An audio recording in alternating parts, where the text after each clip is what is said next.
అనకాపల్లి లక్ష్మీనారాయణ నగర్లో గల పార్టీ కార్యాలయంలో విశ్వవిఖ్యాత నట సార్వభౌమ పద్మశ్రీ ఆంధ్రప్రదేశ్ రాష్ట్ర మాజీ ముఖ్యమంత్రి వర్యులు శ్రీ అన్న నందమూరి తారక రామారావు గారి 102వ జయంతి వేడుకలను ఘనంగా నిర్వహించారు.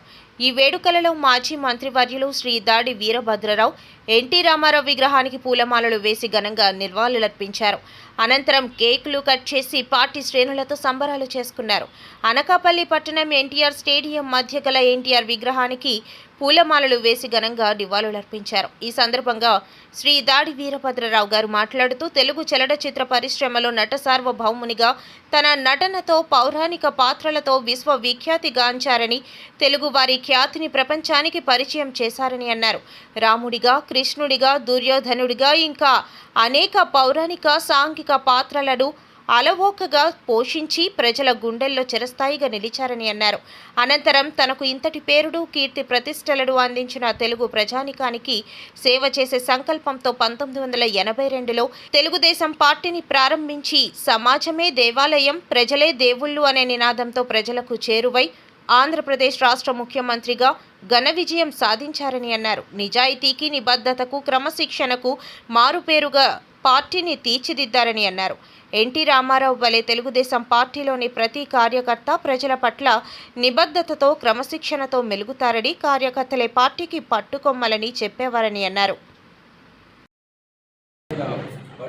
భవిష్యత్తులో కూడా ఉండేటువంటి పరిస్థితి ఉంటుంది కాబట్టి ఇటువంటి ఈ కూటమి నాయకత్వంలో అనేక రకాలైనటువంటి అభివృద్ధి కార్యక్రమాలు చేసుకోవడం జరుగుతుంది. కాబట్టి మీరంతా కూడా కార్యకర్తలంతా కూడా కమిట్మెంట్తో ఉన్నటువంటి కార్యకర్తలు ఎవరైనా ఉన్నారంటే అది ఒక తెలుగుదేశం పార్టీ.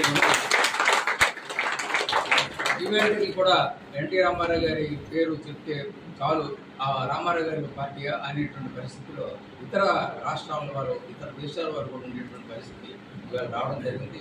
అటువంటి గొప్ప చరిత్రని మన రాష్ట్రానికి, తెలుగువారికి, మన కార్యకర్తలకి ఇచ్చినటువంటి ఎన్టీ రామారావుకి మనం ఎంతో రుణపడి ఉన్నాం. ఎన్టీఆర్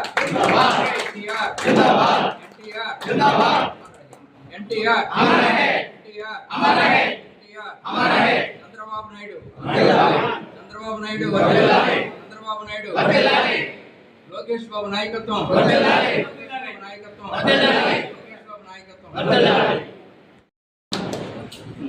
గతంలో కూడా రామారావు గారి కంటే ముందు హిందీలో కూడా కొంతమంది శ్రీకృష్ణుడి వేషాలు వేసిన వాళ్ళు ఉన్నారు. కానీ రామారావు గారు వచ్చిన తర్వాత వాళ్ళంతా కనుమరుగైపోయారు. అదేవిధంగా ఇక్కడ కూడా రఘురామయ్య గారు లాంటి వాళ్ళు ఉండేవారు. వారు కూడా కనుమరుగైపోయినటువంటి పరిస్థితులు వచ్చింది. రామారావు గారు పురాణ పాత్రలన్నింటినీ కూడా దేన్ని వదలలేదు. అన్ని పాత్రలను కూడా నటించడం అనేటువంటిది జరిగింది. నటించడం అంటే మామూలుగా నటించడం కాదు. ఆ పాత్రకి రాముడు వేషం అంటే రాముని మనం చూడలేదు, కృష్ణుని మనం చూడలేదు, దుర్యోధనుని మనం చూడలేదు, రావణాసురుని మనం చూడలేదు. కానీ ఈయనే కృష్ణుడు అంటే ఇలాగే ఉంటాడు అన్నమాట. ఈయనే కృష్ణుడు, నిజమైన కృష్ణుడు ఒకవేళ ప్రత్యక్షమైన రామారావు గారికే దండం పెడతారు తప్ప నిజమైన కృష్ణుడికి దండం పెట్టడం. ఇంత ఆయన ఎవరో తెలియదు. సభ్యులకు, ఎన్టీఆర్ అందరికీ రామారావు గారి 102వ జయంతి సందర్భంగా మీ అందరికీ నా శుభాకాంక్షలు.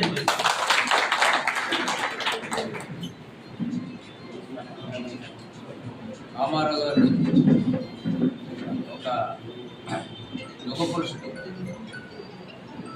ఆయన ఈ రాష్ట్రంలో ఈ ప్రజల్ని ఒక కోవలో పెట్టడం కోసం పార్టీని పెట్టడం అనేటువంటి జరిగింది. అందుకే ఆయన పెట్టాడు. మామూలుగానే రాజకీయాల్లోనే కాకుండా చలనచిత్ర పరిశ్రమలో, ముఖ్యంగా ప్రపంచ చలనచిత్ర పరిశ్రమలో ఆయన అత్యున్నత శిఖరాలను అధిష్ఠించారు. ఈ పార్టీని మరి పుష్టికరంగా చేయడానికి ఆయన అనేక రకాల ప్రయత్నాలు చేయడానికి సమర్థత కూడా ఆయనకు రావడం అనేటువంటిది జరిగింది. ఆయన పాదయాత్ర చేసినప్పటికీ ముందు లోకేష్ వేరే, పాదయాత్ర తర్వాత లోకేష్ వేరే. లోకేష్ అన్ని రకాలుగా కూడా మరి బాగా దాటి తీరాడు. ప్రజల్లోకి వెళ్ళినప్పుడు, పాదయాత్రలు వెళ్ళినప్పుడు అన్ని రకాల సమస్యల్ని కూడా ఆయన పరిగణించడం జరిగింది. అనేక రకాలైనటువంటి ప్రజలతో కలవడం జరిగింది, కలిసి ఈ సమస్యలు చూడడం జరిగింది. అప్పటి నుంచి ఆయన తాలూకు సంభాషణల నుండి, ఉపన్యాసాల నుండి చాలా బాగా ప్రతిగట్టేటువంటి పరిస్థితి ఉంది. ఇవాళ అన్ని విధాలుగా కూడా మనకి తెలుగుదేశం పార్టీని మనం కార్యకర్తలను కూడా ఆయన తాలూకు ఆశయాల్ని, ఆయన వాటన్నిటిని కూడా అమలుపరచడానికి తగినటువంటి కృషి చేయాల్సినటువంటి అవసరం ఉంది. వాటన్నిటిని కూడా ఈవేళ పరిపాలనలో కూడా మార్పులు చేర్పులు చేయాల్సినటువంటి అవసరం ఉంది. చంద్రబాబు నాయుడు గారు ఈవేళ అమరావతిని రాజధానిగా నిర్మించడానికి తగినటువంటి కృషి పూర్తిగా ఆయన చేయడం అటువంటి జరుగుతుంది. ఇగో మరొక 34 ఎకరాలు ఇదివరకు గతంలో చేయడం జరిగింది. 34,000 ఎకరాలు, ఇప్పుడు మరో 40,000 ఎకరాలు తీసుకోవడం జరిగింది. ఇది ఎందుకు ఇతర రాష్ట్రాల్లో కూడా రామారావు గారు ఇక్కడ ఏదో సంక్షేమ కార్యక్రమాలు పెట్టారట, చూద్దామని చెప్పి మనుషులు పంపించి అవి చూసుకొని వాటిని కూడా ఆ రాష్ట్రాల్లో అమలుపరిచినటువంటి సందర్భాలు ఎన్నో ఉండడం జరిగింది. చేతనం వేళ ఎక్కడెక్కడైతే సంక్షేమ కార్యక్రమాలు ఉన్నాయో అవి మనమే పెట్టేవో అన్నటువంటి విషయాన్ని మనం చాలామందికి తెలియపరచాల్సినటువంటి అవసరం ఉంది. ఆ విధంగా వేళ అప్పుడే ఈ 2 ఏళ్ల నుంచి శత జయంతి దగ్గర నుంచి కూడా మన పార్టీ కూడా అనేక రకాలుగా ప్రచార కార్యక్రమాలు నిర్వహించినటువంటిది జరుగుతుంది. ఆ ప్రచార కార్యక్రమాల్లో కూడా రామారావు గారి తాలూకు గొప్పతనం మనం చెప్పాలి. ఈవేళ చంద్రబాబు నాయుడు గారు ఆ పార్టీ, తెలుగుదేశం పార్టీని నడుపుతూ రామారావు గారి తాలూకు రాఘవాన్ని ఈవేళ అన్ని అడుగడుగులో కూడా ఆయన చెప్పడం అనేటువంటిది జరుగుతుంది. ఇప్పుడు ప్రస్తుతం మహానాడు జరుగుతుంది. ఈ మహానాడు కూడా మరి అదృష్టవశాత్తు అసలు ఎప్పుడు కూడా నేను చూసినటువంటి 40 ఏళ్ళలోనూ కూడా ఎండలు లేనటువంటి మహానాడు ఇదే. ఎండ లేకుండా అని చెప్తున్నాం. అటువంటి పరిస్థితులు ఈవేళ రావడం అనేటువంటిది జరిగింది. పార్టీలో కూడా అనేక రకాలైనటువంటి మార్పుల్ని, చేర్పుల్ని చేసేటువంటి పరిస్థితి ఉంది. లోకేష్ బాబు కూడా ఈ పార్టీకి తిరిగి వారసుడిగా మళ్ళీ ఈ పార్టీని రక్షించడానికి, పార్టీని బ్రతికించడానికి, పార్టీని నడిపించడానికి ఆయన ముందుకు రావడం అనేటువంటి బాగా అతుక్కుపోయినటువంటి పాత్రల్ని ఆయన పోషించి చరిత్ర సృష్టించడం జరిగింది. ఈవేళకి కూడా ఆయన తాలూకు పాత్రలు వేసినటువంటి వాటిని కూడా అందరికీ కూడా సుపరిచితంగా టీవీలు చూస్తే అన్ని టీవీల్లోనూ కూడా ఆయన పాత చిత్రాలన్నీ కూడా రావడం అనేటువంటిది కూడా జరుగుతుంది. ఆనాడు ఈ చలనచిత్ర పరిశ్రమకి 2 కళ్ళు ఉంటే ఆ 2 కళ్ళు ఎన్టీ రామారావు, అక్కినేని నాగేశ్వరరావు. వాళ్ళిద్దరూ కూడా మరి అన్యోన్యంగా చాలా కాలంగా రామారావు గారు ముఖ్యమంత్రి అయిన తర్వాత కూడా అన్యోన్యంగా ఆయన వారిద్దరిని కూడా కలిపినటువంటి సందర్భాలు కూడా ఉన్నాయి. అనేక మీటింగ్లు అరేంజ్ చేశారు వారిద్దరికి కూడా చేసి వారందరూ కూడా చాలా సఖ్యంగా వారు ప్రేమపూర్వకంగా మాట్లాడుకున్నటువంటి విషయాలు ఉన్నాయి.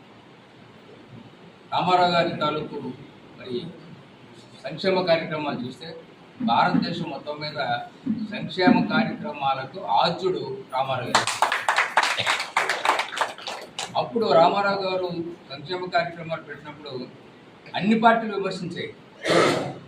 ప్రజల్ని మరి పనికిరానులుగా తయారు చేస్తున్నారు అంతే రామారావు గారు ఈ సంక్షేమ కార్యక్రమాలు తీసేయాలి, 2 రూపాయల బిల్లు తీసేయాలి, పెన్షన్ తీసేయాలి, ఇవన్నీ కూడా అక్కర్లేదని చెప్పినటువంటి వాళ్ళే రాను జాతీయ స్థాయిలో కాంగ్రెస్ పార్టీ ఏమన్నా ఇతర పార్టీలు ఏమన్నా జాతీయ స్థాయిలో ఎన్టీ రామారావు గారు పెట్టినటువంటి సంక్షేమ కార్యక్రమాలన్నింటినీ కూడా జాతీయ స్థాయిలో అమలుపరిచినటువంటి పార్టీలు ఇవాళ కూడా ఉన్నాయి.